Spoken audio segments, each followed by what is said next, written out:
Good afternoon, this is Natalie Ferguson. I'm here to show you today something pretty neat. This is a yard-long example of a product called Skirtbone. Skirtbone was made by the Warren Featherbone Company in Three Elms, Michigan. This is probably dates to the mid-1890s, possibly a little later, but it was very popular and heavily advertised during the mid-1890s.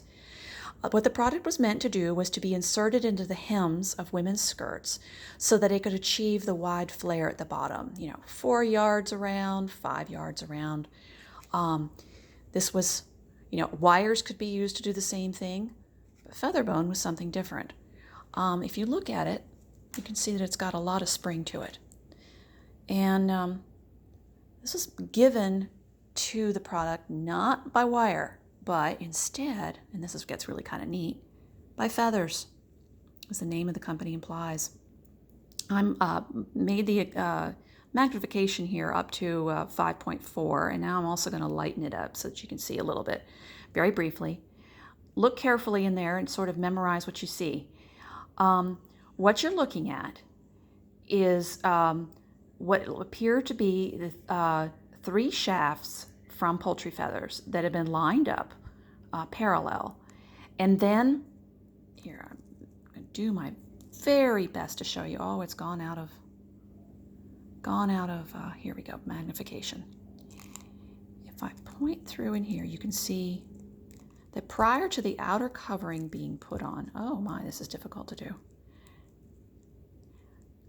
Do you see those threads that seem to go over the feather shaft in the front and then under?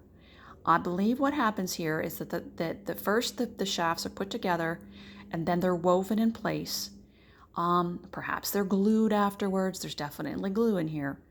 But then the exterior does not look like a pre-made tape that is wrapped and glued around it. I think this was probably constructed right on top of the combined feathers on some sort of industrial machine. And then after that, I think based on, here, let me make this a little small again, based on the feel of this stuff, hear that? Of course, that's my finger going along the thread. But based on that, I think it was either starched or glued again to present a very strong, even, durable finish.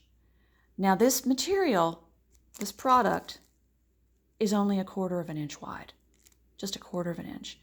And my little 6-inch dressmaker's measure isn't very good, but I am guessing that this is about 32nd of an inch wide, somewhere in there.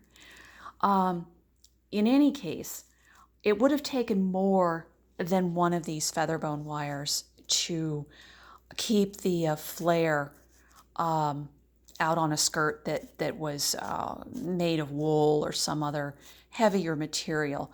And dressmaking books of the day, which you can learn about in the blog posts I have about skirt stiffening materials, they would say that you could put, for example, if it was wires, you could put maybe 3 to 5 of them at the hem of the skirt to help hold it out.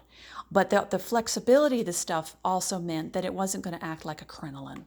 It wasn't going to be, it could move, it could be bent inwards a little. It wasn't going to be so stiff the way a crinoline or a bustle might be.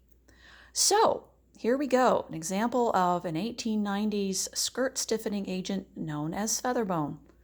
Hope you'd have enjoyed this. Hope it might have been informative. And thanks a bunch. Bye-bye.